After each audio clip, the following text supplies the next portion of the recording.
What's going on, boils and ghouls? I'm Chain Smoking Mike at the comforts of my own home. I wanted to show you a couple things that I got from the bank. If you've handled a lot of cash, you've probably seen these kind of 20s up around quite often. This is the large face older 20. I tend to carry these often in my travels. I personally prefer these kind of 20s or the small face 20s.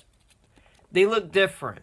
It looks similar to the modern 20s that you see in circulation, but there's a crest around the individual face, and it has a more greener design. It's pretty interesting.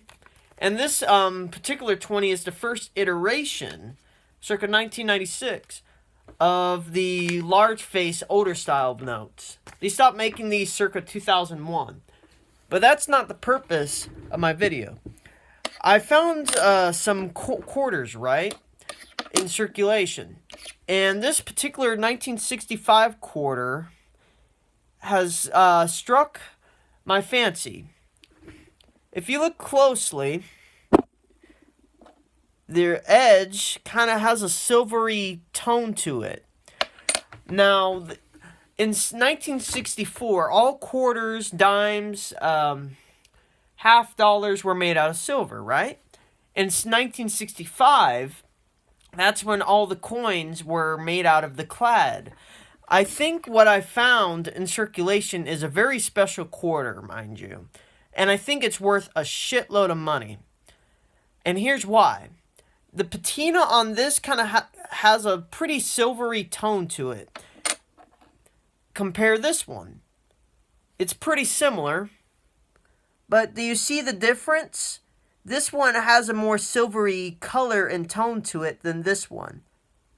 This one's from 1973. This is when, back in the 70s, that's when all the quarters, dimes, and half dollars were clad, right?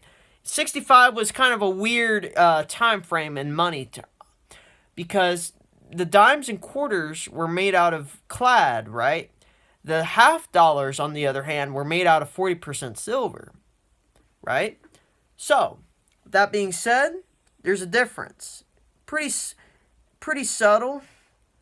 But this 65 quarter, I think what's special about that particular quarter is I think it's a die error, meaning that when this quarter was struck, the machine probably accidentally put a silver die on the front and back of this particular quarter.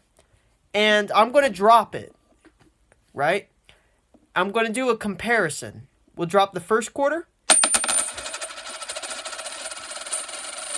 And we'll drop the clad quarter.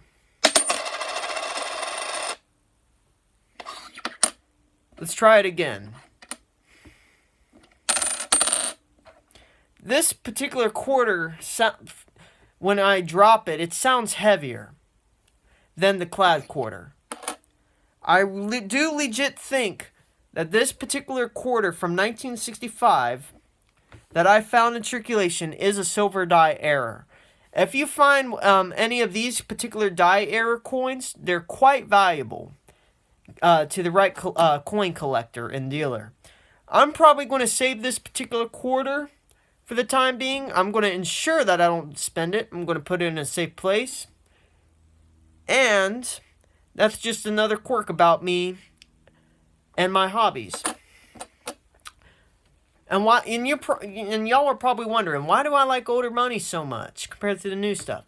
Two reasons. One, the newer money looks gay and stupid. It looks like something straight out of a Monopoly game, right? And second, you can't go wrong with spending paper money looking like this. And this is a classic 1985 green 50. You can't go wrong with a note looking like this. Look at how sophisticated and classic looking that particular note is. And not to mention, when you have a shitload of these kind of notes, you look old-fashioned, and you have a bit of flair and sophistication when you spend on any item that you desire. I'm Chain Smoking Mike, Stay tuned for more videos. That's just something that I found today. And I really do think that this 65 quarter is a silver die error. Have a great day, everyone, and stay tuned for more videos. And keep watch of your paper money and coins. You never know what you can find in circulation.